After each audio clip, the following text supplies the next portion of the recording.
Hi friends, ఈ వీడియోని పూర్తి వరకు చూడండి. లైక్ చేయండి, షేర్ చేయండి, సబ్స్క్రైబ్ చేయండి.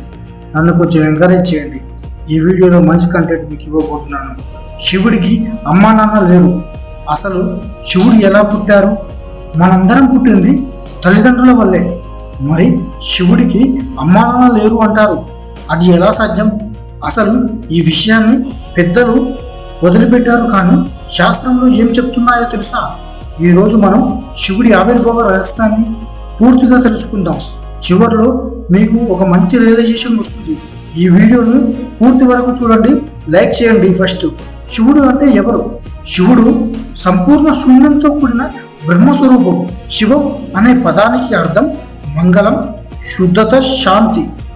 వేదాలలో శివుడు పుట్టినవాడు కాదు, పుట్టించేది కాదు అని తత్వం చెప్తుంది. శివుడు అంటే తత్వం, ఒక వ్యక్తి కాదు. ఆ తత్వానికి రూపం ఇచ్చేదే మానవ రూప శివుడు. నా భూతో ఉన్న భవిష్యత్తు అంటే శివుడు జన్మించలేదు, భవిష్యత్తులో కూడా జన్మించడు. మరి ఎలా ఉన్నాడు? మరి ఇప్పుడు మనం పూజించే శివుడు ఎక్కడి నుంచి వచ్చాడు అనేది ఒక క్వశ్చన్. అయితే దీనికి పరిష్కారం శైవతత్వం ప్రకారం శివుడి ఆవిర్భావంలో చూడొచ్చు.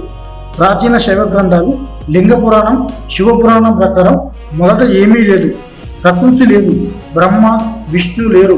అప్పుడు ప్రబలమైన అంధకారాన్ని చీల్చుతూ ఓ తేజోలింగం ప్రదర్శితమైనది. ఆ లింగం నుండి శివతత్వం ఉద్భవించింది. ఇది స్వరూపం బ్రహ్మ అని పిలుస్తారు. దీనికి తల్లిదండ్రులు అవసరం లేదు. ఈ విధంగా శివుడు పుట్టాడని శైవ పురాణం చెప్తుంది. అదేవిధంగా త్రిమూర్తుల దృష్టిలో శివుడి స్థానం బ్రహ్మ సృష్టికర్త, విష్ణువు పరిపాలకుడు, శివ యాలకర్త. కానీ ఈ ముగ్గురు త్రిమూర్తులు కూడా పరబ్రహ్మ నుండి ఉద్భవించారని పురాణాలు చెప్తున్నాయి. కొన్ని పురాణాల ప్రకారం బ్రహ్మ విష్ణువు లింగాన్ని ఎవరు సృష్టించారో తెలుసుకోలేక విసిగిపోయారు. శివుడు వర్సెస్ మానవ జన్మం. మానవుడు శరీరం, చిత్తం, జీవాత్మం కలిగిన స్వరూపం. శివుడు శుద్ధ చైతన్యం, శుద్ధతత్వం. ఆయనకు శరీరాన్ని కలిపే ప్రక్రియ ఉండదు. అదే కారణంగా శివుడు పరమాత్మ స్వరూపంగా పూజించబడతాడు. అంతేకాదు, ఆయనే ఆది మొదటి యోగి కూడా. సైన్స్ తత్వం కలిగిన దృక్కోణం. శూన్యం నుండి సృష్టి ఉద్భవించిందని క్వాంటమ్ ఫిజిక్స్ కూడా చెప్తుంది. శివుడు శూన్యాన్ని ప్రతినిధించే తత్వం. అదే బినరీ 1 ముందు ఉండే 0. బ్రహ్మాండం ఉద్భవించిన బిగ్ బ్యాంగ్ కూడా శూన్య స్థితి నుండి.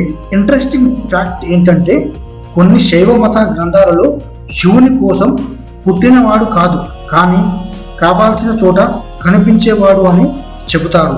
ఈ కథలు మనల్ని భయపెట్టడం కోసం కాదు, అవి జీవితం ఎలా ఉందో అర్థం చేసుకోవడానికి. శివుడు అమ్మానాన్నలే లేని విధంగా పుట్టాడంటే ఆయన తత్వం ఈ భౌతిక నియమాలకు లోబడి లేదని అర్థం. మనలో శివతత్వం ఉందని అర్థం. మనం సత్తా ఉన్న తత్వంతో ఉన్నాం. ఒకసారి మన జీవితం ఎలా కావాలో తెలుసుకోవడం కోసం బయట చూడడం కాదు, లోపల చూడాలి.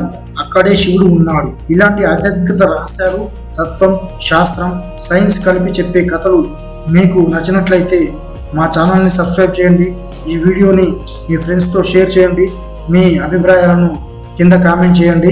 శివుడు అంటే మీకు ఏమర్థమైంది చెప్పండి కామెంట్లో.